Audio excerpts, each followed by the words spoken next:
Vinidyohan ni Zach si Amelie habang nakikipag-anuhan tapos hindi alam ni Amelie yun. O ibang level naman pala talaga ang kahayupan nun ni Zach. Hindi ko akalain na sasabihin ko to ngayon, ha? Pero parang deserve ni Zach yung nangyari sa kanya. Hayop eh. Umamin ba si A na naging sila? Kailan daw? Ako pa tinanong mo, hindi ko nga alam eh. O does it matter kung kailan? Kung nung isang buwan, nung isang araw, nung isang linggo? Basta niloko nila ako, tapos. Sorry. Pero, alam mo anak, eto ang sigurado ko ha. Mahal na mahal ka nung kapatid mo. Hindi niya gagawin yun sa'yo on purpose, yung mananadyang ganun. Never. Gawa na nga niya eh. May proof pa nga, di ba? Eh, nagpaliwanag ba siya sa'yo? Nakinig ka ba?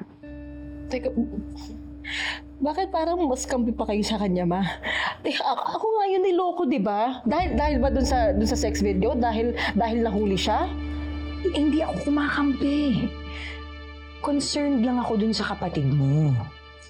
Alam mo, matindi pinagdadaanan niya ngayon, ha? Pabigat. Fine, ako na masama. Ako na naman. Lig, wala naman nagsasabi ng gano'n. Eh, ang sakit eh!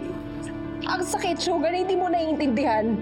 Sinasabi lang ng mami mo na pakinggan mo din si A. Di ba? Hindi, kasi alam mo, bago ko maawa sa kanya, nauunaan ako ng galit. Because that video won't exist kung hindi nila ako niloko. And if it makes me the bad person, then so be it. We live.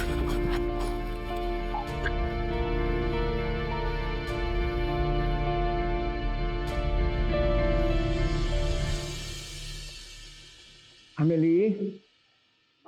Amelie? Amelie? Dad, later na! Amelie, can we talk? Amelie? Amelie?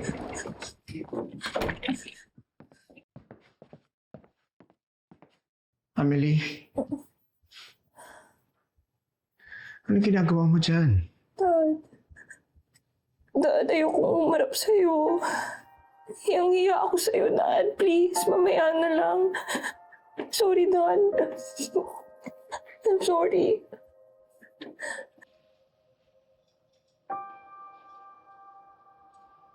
Amelie? Yan na to, that's everything.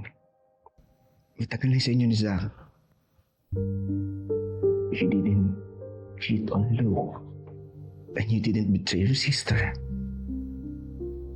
I'm sorry if I've judged you, anak. But don't worry, anak. Inaayos ni Daddy lahat. Sisiguraduhin ko na hindi ka na masasaktan, anak.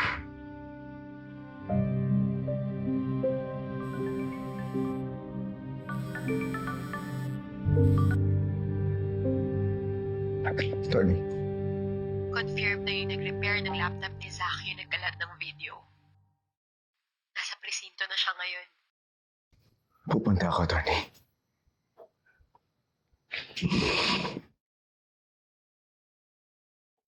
Anak, Amelie. Haharapin ko lang yung nagkalat ng video. At sisiguraduhin ko sa'yo na mapaparusahan siya, anak, sa ginawa niyang pambabastos sa'yo.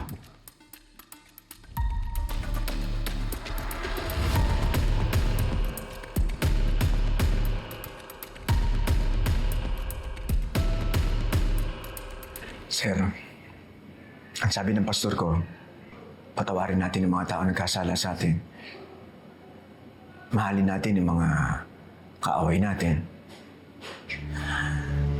Matuto tayo magpatawad.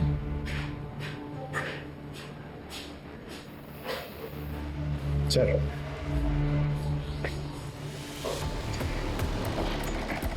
Hayop ka! Sir! Okay na niya, bata. Ano kaya kitong papatayin? Tara na! Bakit? Anong gagawin niyo, ha? Kakasuhan niyo ako? Sir, sorry po. idol kasi nung kaibigan ko, si Coach Zach. Kaya sa kanya ko binigay yung video. Hindi ko naman alam na kakalat yung sa iba. Ako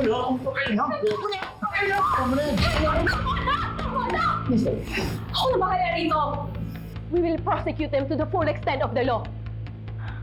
Ako na. Sir.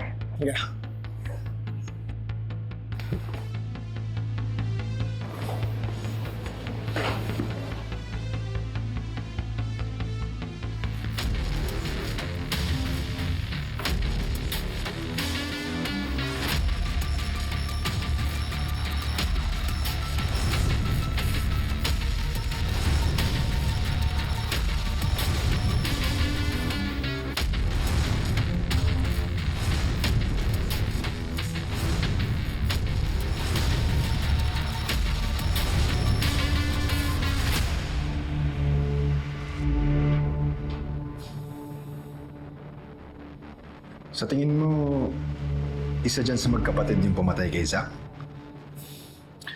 Sa tingin ko, malapit na natin malaman.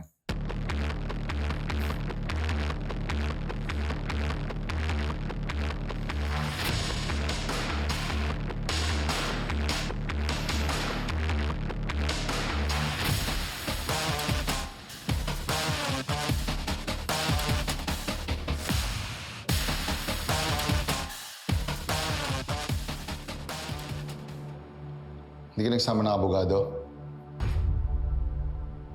My lawyer is also Amelie's lawyer. I don't think it's a good idea. Nandito si Mr. Baltasar kagabi. Pinakulong niya yung tao nagpakalat ng video ng kapatid mo. Is there a question there somewhere?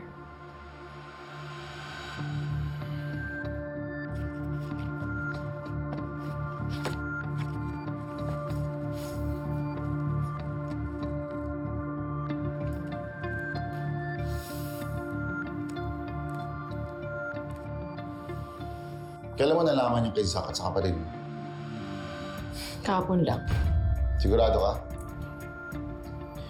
Hindi pa napapaliwanag sa akin yung tea tree oil na nakuha sa kotse mo. I told you, hindi nga akin yung tea tree oil na yun.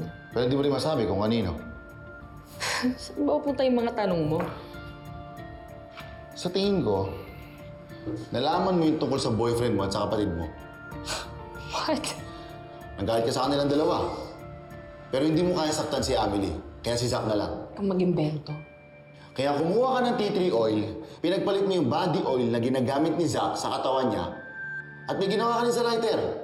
Para pag sindi, masunog ang biktima. Wala akong alam dun sa lighter na yon at hindi nga akin yung tea tree oil na yan. Eh kung di sa'yo, kanino? Kanino? Miss Baltasar, ba't di ka makatingin? Ha? Kasi nagsisinungaling ka. No! Aminin mo na kasi. Na sa'yo galing yung tea tree oil na pinasunog sa biktima. Ikaw ang pumatay kay Zach. Ako! Si Amelie!